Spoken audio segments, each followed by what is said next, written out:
What about bows this year, man? All the bows are here except for Bowtech. So, interesting. They're going to release ATA. Oh, okay. You haven't heard? Oh. So they're releasing at ATA, like the only one doing it. So are you guys going to ATA this year? Yeah, we'll be at ATA, yeah. So I'm thinking about it. I'm supposed to be in Kentucky the 1st through like the 7th, and I think ATA is in Indianapolis. Yeah, you're not far away. I might just run up there for a couple days and link up and do some media stuff while we're there. There's still dealers that go there, man. It's in the... This is going to be the year. Like Wayne and Lisa go from the Bow Rack. Yeah. Like if they're going, I think some dealers should go. Some, it's probably, I wouldn't say not worth their time, but, they might have to spend their resources a little bit differently. And, but from the content perspective, I could see, like last year, man, there were so many dealers that wanted to do videos with us and talk about the new product, the new 5.0 and the new FMJ Max. And I think they capitalized with it, with their social media and their marketing. Yep. It's like they got it, up first and close from the source, on what this messaging is. So, yeah, I think I'm curious to see this year because I heard Hoyt and Matthews are not going to be there. No, the boat companies, a lot of these boat companies haven't been.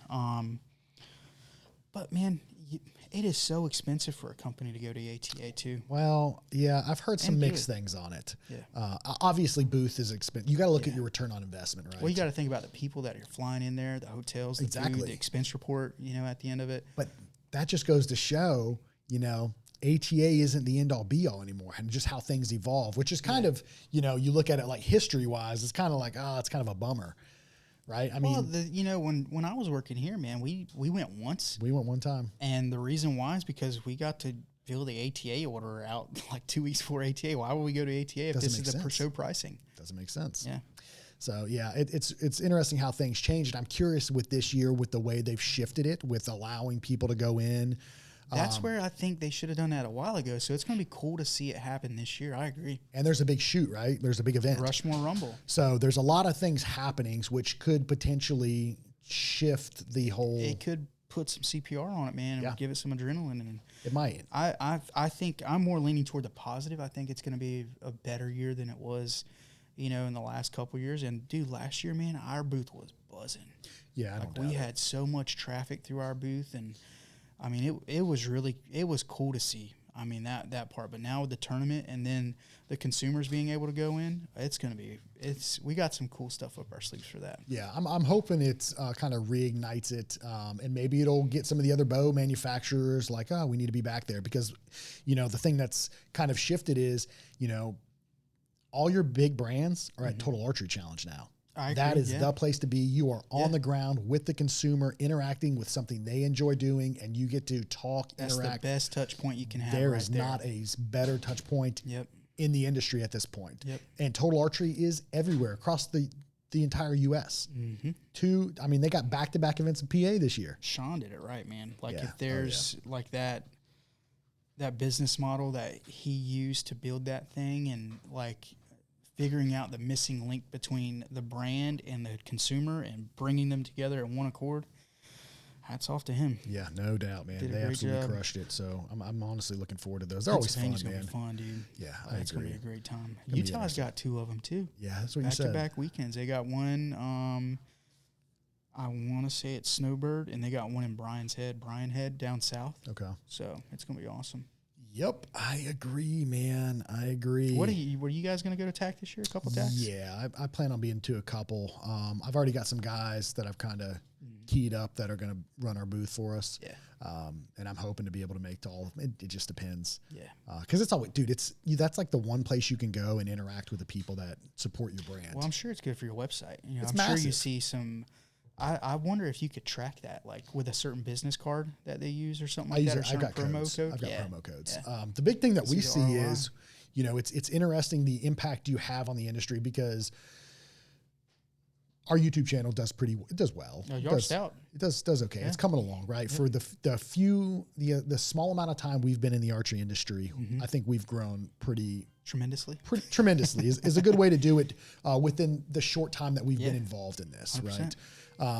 And the thing that is cool to see is the people that recognize you and then want to talk to you. Yeah. And you know, it's humbling, and it's funny that It shows what you're doing is working. it does, that the reach is there, right? And people enjoy what we're doing. I don't think we've ever had anyone come up to us and say anything negative yet. Yeah. But it's cool, and it's always fun to talk and interact with those people. And I think it's important that they, you know, we're just normal people. Yeah. Just to enjoy the same things they do. Yeah. I tell anybody can do this. Anybody can do it, man. Yep, 100%. What's your favorite part, you know, in the sense of, did you shoot a lot of TACs, or was it mainly you were just there for the business aspect of it? I go and I try to shoot at least one course. I always want to shoot more, you know, because it is fun. It's fun to walk the course and good content. It is good content. You know, that's life, right? Content, content. The C word. Drive you insane, dude.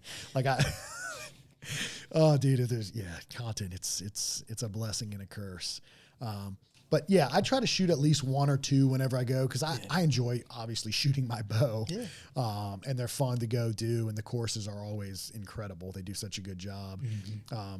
And it's fun, you know, you always link up with some random people and get to shoot with them. And I like that aspect of it. I do too, man. I think you can shoot with anybody. Archery is all walks of life. Like, it is the one thing, and there's other things too, I'm sure, but it's the one thing that I've done that anybody can get into, and they can do really, really well, or they can really, really suck. Yeah. And it doesn't matter what you look like or anything, where you came from. Yeah. Dude, you know what I always enjoyed doing is shooting the practice course, because there's always so many people there. Yep. And you can just interact and talk and watch. And the practice courses, honestly, are phenomenal too. Yeah. Like the PA one up in Seven Springs. The super sick, straight up a hill. I smoked that one little snow plow. Dude. Yeah, they're still paying the cost of that.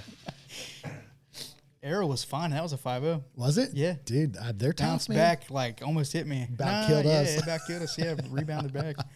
Bent the point, but that's Dude, about it. that was the loudest. It was somehow quiet whenever that thing hit, and it was the loudest noise you'd ever heard. I just shifted over, and I thought I could clear it, you know, shooting at that bear at like 100 yards or whatever it was. Yep. So. Yeah. Nope. It didn't work. Hard pass, man. What bow were you shooting this year?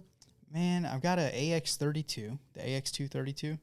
I like a 32-inch bow, man. I always have. I don't know why. I just shoot a 32-inch bow really, really good, and I mean that's like it been from a PSE, the levitates and stuff, are 32 inches to, you know, now this bow, this Hoyt AX2, you know, 32 inches. And I'm curious. I do want to play around with that new one they've got, the AX3, and that, was it 33-inch axle? The aluminum? So, no, they got a 29. Yeah, 29 and a 30. Is it a 33? Dude, I should know this. You know, Me too. We sell all these. You're right beside him. I'm blaming you. So it's a 29 and a 33. Yeah. So I like the aluminum bows from Hoyt quite a bit, personally. I like that. Dude, as like the hunting I do, I always go back to a shorter bow, 29 to 30-inch bow. Man, it's getting more popular out west too. Like there's a shop close by, and you know I was in there the other day. And I was like, man, what's moving right now? He goes, man, short bows are like in out west for some reason. Arc like, 30, really? the Arc 30, the AX329, and then the Mach 30 from PSE. Like those are heavy hitters. Yep. The Decree should honestly I think those be better. Those cams, how big they are now, they're kind of feeling like a 32-inch axle, Dude, you know, for most people. Those are so forgiving now. Yeah, everyone's making good stuff. The freaking tuning system on the Hoyt this year, What do you think about it? Oh, it's ingenious. I mean, it's genius. Like, have you used it and messed with it a little bit? I got to play around with Ty's bow right when he got it, probably a week before launch or so. And we actually called Zach, president of Hoyt, because we were like, how are we figuring this shit out? Dude, they send them out, and I'm trying to read. We got to do videos on this stuff. I'm reading all the documents that they've got, and it seems like a pretty simple system. Yeah, no, it really was. Like, we were just wanted to make sure we were doing it right. Was the big thing. And Ty had this paper, and he goes, is there anyone we can call just to confirm? I was like, yeah. I was like, dude, we'll get it straight. That's funny. But we didn't. The thing that I like that Hoyt did was they didn't get rid of the shims. And I'm a big shim guy, and I know a lot of shops aren't because it takes time and stuff like that. But I don't mind moving a cam, you know, and keeping it locked in there. And then using the other thing is I know that limb tip right there it's not moving side to side, and that's not a bad system. You know, I just haven't played around or been around that system long enough to, you know, make me comfortable, super comfortable with it in a sense. And I know it's verified and you know, it's valid, very validated. But I like the fact that that thing is locked in, you know, with those inside the axle, and then I'm just playing around with the tension on the tip of the limb is what I really like. And I shot a Reckoning 38, like the target bow I had here, and it didn't move on me, the deadlock system. And I haven't played around with the Matthews system or anything like that, but it's a pretty sweet system. It works well. It's fast. It's very fast is what I hear. And, you know, the Elite system, I've never owned an Elite. We never sold them here either. You know? I still don't have them. I don't know. I haven't messed with them enough. And there hasn't been enough of demand for us really with them, which it's the same thing with Darton. Like we hear a lot about Darton, a lot of great things about it. I think they had a really good system too. You know, the Darton's got a lot of innovation. APA Archery out in Canada, they got a lot of innovation. But I like the fact that it has indicators on there on the Hoyt, so it lets me know where it's at. Dude, so the return to zero is easy. Yes, like they really thought that thing through, man. And the thing that they got nagged on so hard last year, you still got to shim cams and everything. And like from a shop perspective, time is money. Like I totally understand that. But now that they delivered on this, and now people are like, oh, the riser's not any different. I'm like, bro, that carbon riser is proven. That thing, there's nothing more tortured on the planet than a Hoyt bow. There's no when it comes to durability. Y'all ran over one, for God's sake. sake. Ran one over. Like, and it's still shot. It was shot zero. Yeah. Like if you like look at 3 brands, like as far as like the bow and accessory goes, when it comes to like durability, Hoyt there's Matthews PSE, dude. No. Like when we talk about the number one durability bow, Hoyt. For sure. When we talk about a sight, spot hog, Yeah. and an arrow rest Hamsky. Yeah. Like if you want the most durable system out there, that is it. Like there's nothing that outperforms those. Bombproof. They are invincible, like a damn Panzer tank, buddy. Yeah. Dude, Hamsky, their new R7 rest. I haven't played with I haven't either. I'm waiting for I'll ours. tell you what I got to play with, though, that I've been very impressed with, and I wish I would have gave it a little bit more time here at the shop. Freaking AAE. That Prophecy rest. It's still super tall. But I think, dude, Cooper.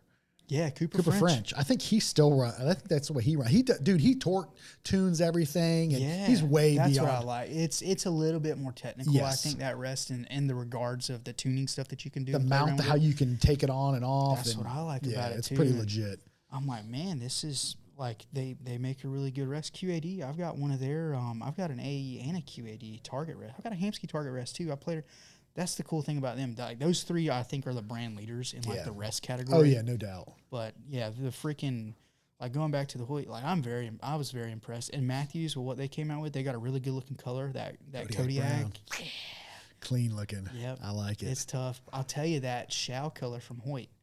So one of the engineers. What color? What's it called? Not Shao. It's Sandstorm. Sandstorm. Dude, Sandstorm has grown on me because I normally don't like a light color, but that color is sharp. Dude, a couple weeks ago, one of the engineers was shooting that color. Brandon, I hadn't seen it before. Outside, so we have a 100-yard range out back at Easton. We have a 3D side, and then we have like a block target style from 20 to 100 yards. And one of the engineers was shooting it like against a bush, like the backdrop of a bush. I didn't know what he was doing. Like I saw him, and I was like, I know he's shooting a bow, but what the heck? Like I can't see the bow. I can't make out anything on it. And it was that color. And I was like, bro, I should have took a picture of you. Because you couldn't make out that with my naked eye from 50, 60 yards away from him, I could not see what he was holding. Like it was insane. But the Matthews, man, they've got a lot of crazy advancements too with their limb systems and stuff like that. And you know where I think Matthews really shines? I mean, one, they tell an incredible story, right? Their marketing is incredible. They obviously have a good product to back it. Yes. And they have a good system. Like their bow is it's its own system. I agree. All the accessories, how they integrate. You're seeing a lot of companies do that. There's everybody's starting to. Yep. I mean, I look at even Prime with their quivers and stuff that they've got, and their new kickstand system. And that was pretty innovative. They did. That was a nice little. It is. I mean, it's cool. It works well. Yep. But yeah, I mean, there's a lot of companies that are trying to kind of take note. And you know what? It kind of bums me out though is Bowtech was the leader when it comes to like tuning, and they missed. I think they missed the mark on like the marketing side. They did such a good job with their system. And I think that's when they came out that they were in a transition of ownership as well. And, makes sense. You know, like, I mean, dude, one of the greatest archers on the planet shoots for them still, Paige Pierce, you know, and she wins. Like they've got a really good tuning system on there. That they were the first ones, I think, to like, it caught my eyes. I mean, it caught my eyes enough to order one. As a shop, like that made a setup and sale so much quicker. And that's what we see everything is shifted to, right? When you look at all the bows, like that's where all the technology is being kind of focused is the tuning side. Because, You know? Hoyt kind of started that accessory side with like their inline stuff, like the Picatinny sight. Oh yeah. When it came out, and then you started seeing like Matthews kind of brought like, and I know all these companies, man, they were all working on this stuff years ago. And it's like Matthews brought up bridge light. Oh, that's really cool. Like dovetail stuff. I can put it in there and use a regular sight if I want to, a direct mount. Same thing like pick rail or, direct mount with Hoyt. And then you see the pick mount, with all these other companies. And then Bowtech kind of came out with their own thing, as well. Yeah. I don't know if they're carrying that over this year. They changed it over. The center mass went from, I think inside the riser or outside the riser. Now it's on the far inside. Oh yeah. I don't know if they're going to carry it over. Their Ascend has the Picatinny integrated system on it. I got you. So we'll see what happens this year. I'm very interested. I question the release at ATA if it's good or bad. I don't know.